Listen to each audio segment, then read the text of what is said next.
Schedule a free design consultation, and the more you buy, the more you'll save on blinds, shades, shutters, and more from Budget Blinds. Visit budgetblinds.com today. Good evening and thank you for joining us.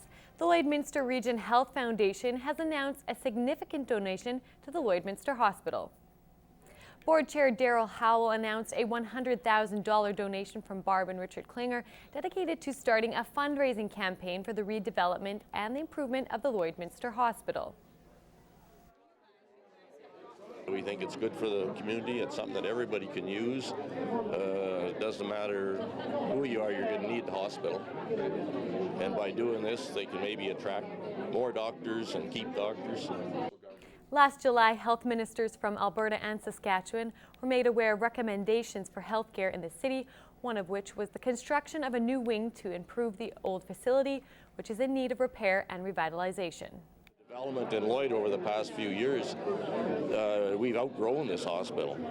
And if we want to attract new doctors and keep our existing physicians, we've basically going to have to give them something to work out of. The funds will be used as a catalyst to encourage others to begin the fundraising campaign the facility so desperately needs. Back to the border city now. Students at local public elementary schools are spending more of their time in the gym than ever before, thanks to a focus on the importance of physical education. As Bart Pediasic reports in this week's Beyond the Classroom, the initiative is not only getting recognition from a major Saskatchewan group, but it's also helping kids in the classroom. From table hockey in the classroom to floor hockey in the gym, there's always something to do at indoor recess at Winston Churchill Elementary.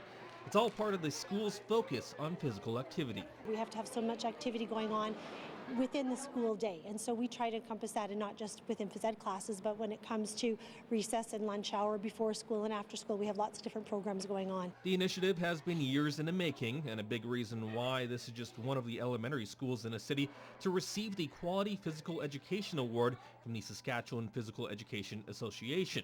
Winston Churchill School was given 2 out of a possible 3 stars. All the schools in LPSD, the elementary schools, received the QDPE award.